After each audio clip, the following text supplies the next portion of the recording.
Halo Smart People, perkenalkan nama saya Salva Yurifa Saragi, panggilannya Salva. Usia saya 37 tahun, saya tinggal di Jogja, di Seturan.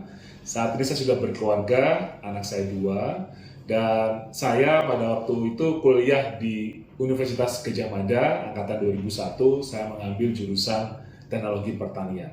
Dan saat ini profesi saya sebagai seorang entrepreneur dengan 1.000 karyawan lebih, dan bisnis kami di bidang jasa perawatan gedung seperti cleaning service, security, pest control, road access, perawatan taman. Dan di tahun 2016 kami juga mengembangkan divisi IT. Kita mempunyai startup yang mengalihkan jasa perawatan gedung dengan melalui order dengan aplikasi. Nah, sedikit cerita mengenai usaha saya mulai usaha itu mulai coba-coba ya, itu dari tahun 2001 ketika saya mulai kuliah.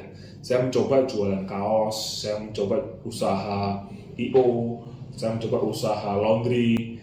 Lalu di tahun 2006 saya mulai mencoba serius nih ya untuk jasa home cleaning, pembersihan rumah ke rumah.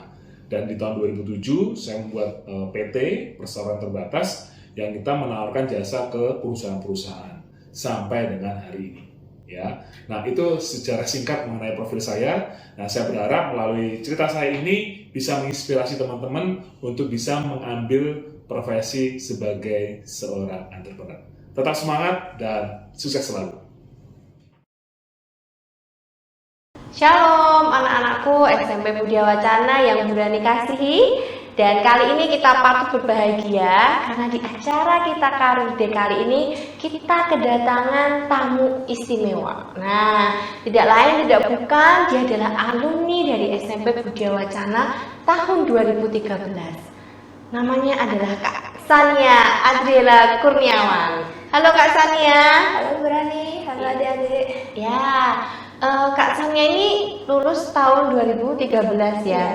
Nah, kalau biar adik-adik juga lebih tahu, boleh ya kami kenal Kak Sania di pendidikannya di mana saja sih selama ini? Waktu saya SD-nya di Budia Wacana, SMP juga di Budia Wacana, lalu SMA-nya di SMA Negeri 8 Yogyakarta. Setelahnya saya melanjutkan kuliah di Universitas Gadjah Mada jurusan Ilmu Ekonomi. Oh, di Ilmu Ekonomi, tapi menghasilkan sebuah karya buku ya, novel lagi ya adik-adik, bukan main-main. Ini novelnya juga diterbitkan oleh penerbit ternama di Indonesia. Nah, kok boleh tahu nih Kak, kan agak jauh ya, di kuliahnya di Ilmu Ekonomi, tapi Kak Sania malah menerbitkan sebuah novel. Nah, sejak kapan sih sebetulnya Kak Sania itu mulai tertarik dalam bidang tulis menulis nih? Kan nggak mungkin langsung seketika itu langsung jadi novel ya Kak Sania, pasti ada proses yang panjang ya. Iya. Boleh diceritakan Kak Sania? Saya mulai tertarik menulis itu tahun 2013. Waktu itu saya masih SMP kelas 3. Waktu itu dapat tugas bahasa Indonesia, kalau nggak salah gurunya Bu Rani. Oh ya? Nulis cerpen. Oh. Saya jadi suka nulis. Oke, waduh, saya jadi terharu ini atau terhore ya. Jadi dari tugas ternyata bisa apa ya, bisa jadi menemukan talenta yang lain ya di situ ya. Dan wah, ini juga bisa ini buat pesan nih buat anak-anakku yang ada di rumah ya. Kalau ada tugas, kerjakan dengan sungguh-sungguh ya Kak Sania. Siapa tahu dari situ justru kalian bisa menemukan talenta atau bakat-bakat yang terpendam ya, seperti Kak Sania ya. Oke, Kak Sania, biasanya setiap penulis itu punya apa ya? Punya penulis lain yang menginspirasi. Nah, kalau boleh tahu Kak Sania ada nggak penulis-penulis yang menginspirasi Kak Sania ini? Waktu kecil, waktu SD itu saya mulai membaca bukunya Enid Blyton kayak Lima Sekawan atau serial petualangan. Jadi saya awalnya suka sekali sama buku-bukunya Enid Blyton dan saya belajar juga dari cerita-ceritanya, cara menulis gitu. Terus saya waktu SMA juga mulai mengenal sama tulisan-tulisan atau novel-novel dari penulis lokal.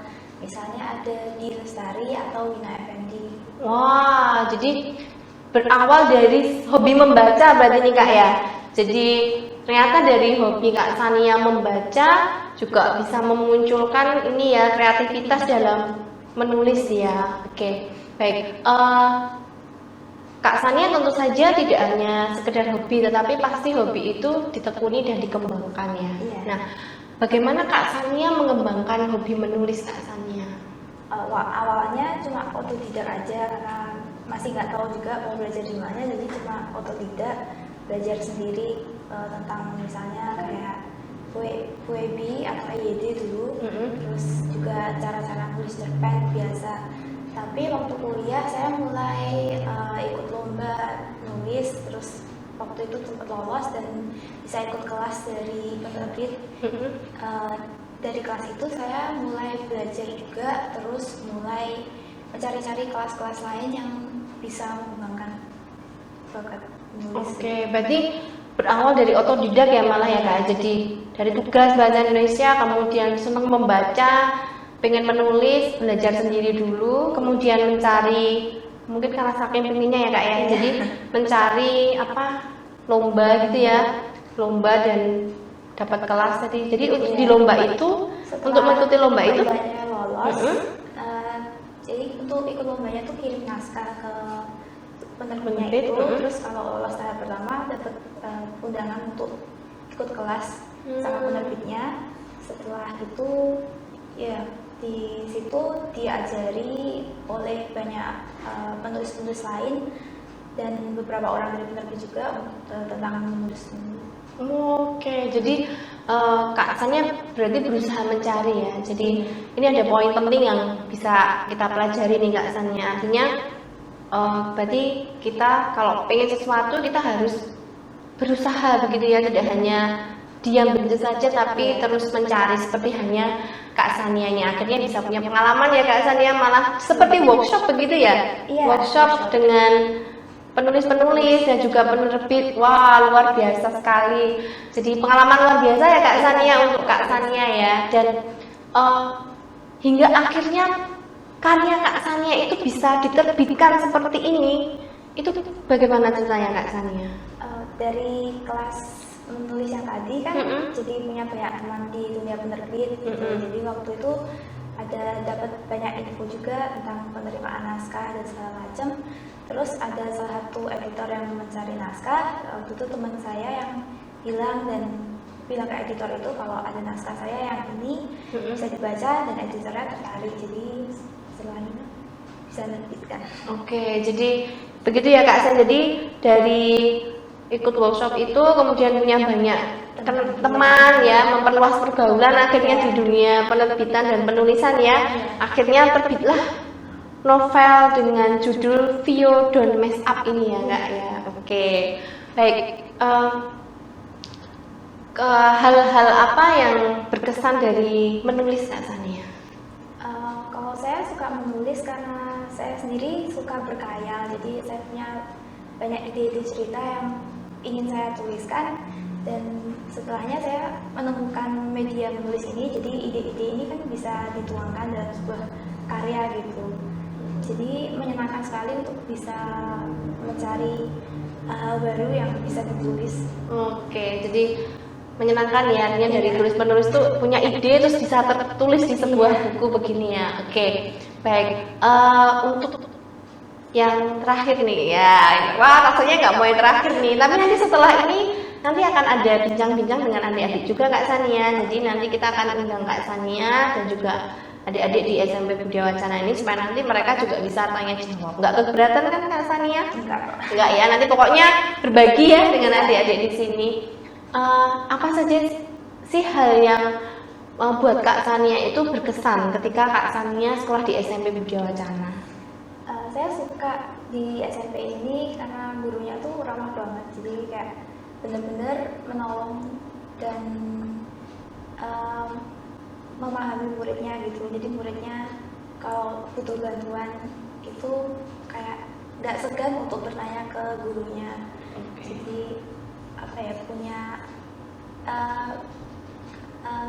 lingkungan untuk belajarnya itu kondusif, jadi bisa mengembangkan bakat atau keinginan menulis yang saya punya.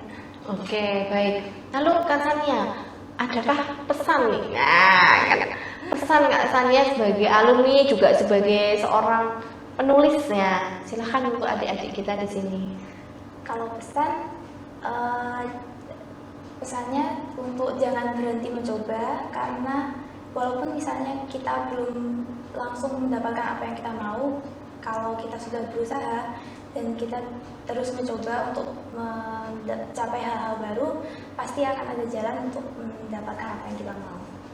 Wah, tepuk tangan dong. Oke, sip ya Kak Sania. Jadi itu pesan dari Kak Sania. Dan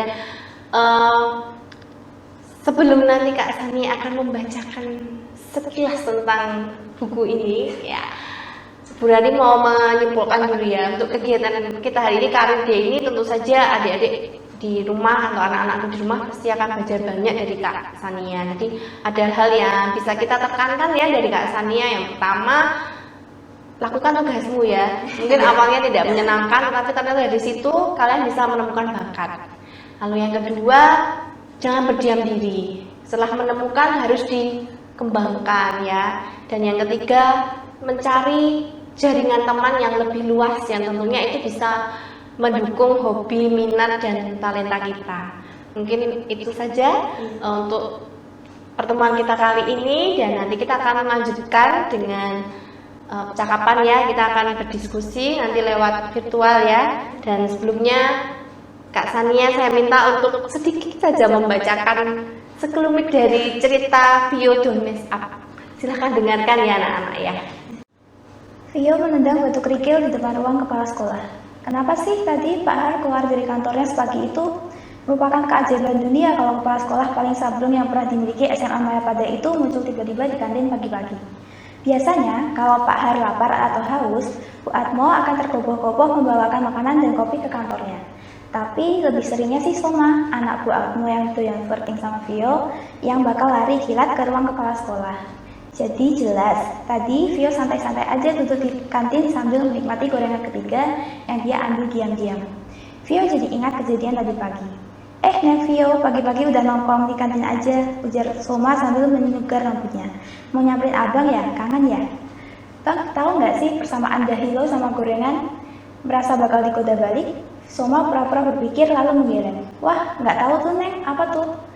Sama-sama berminyak. Vio mencopot gorengan lagi. Pergi sana, nggak usah gangguin gue.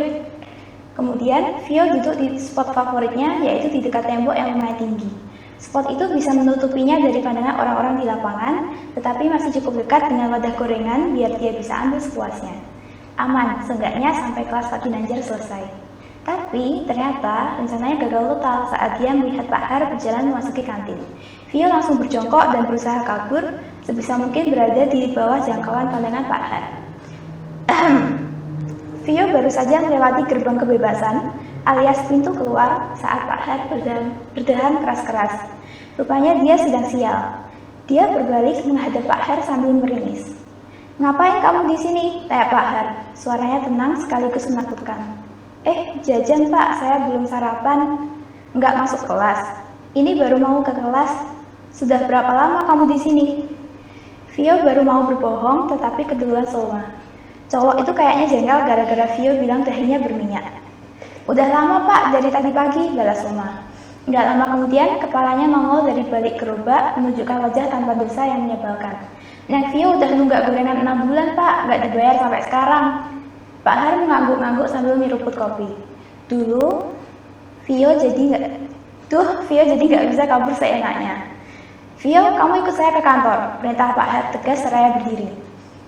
Vio cuma bisa pasrah. Kejadian apes tadi pagi di kantin itu membawanya ke kelas 11 MIPA 1 untuk memanggil mentor belajarnya. Sebenarnya Vio malas banget disuruh belajar. Tapi apa boleh buat, dia lebih nggak mau Selo tahu kalau dia belum berubah, padahal dia sudah berjanji untuk melakukannya.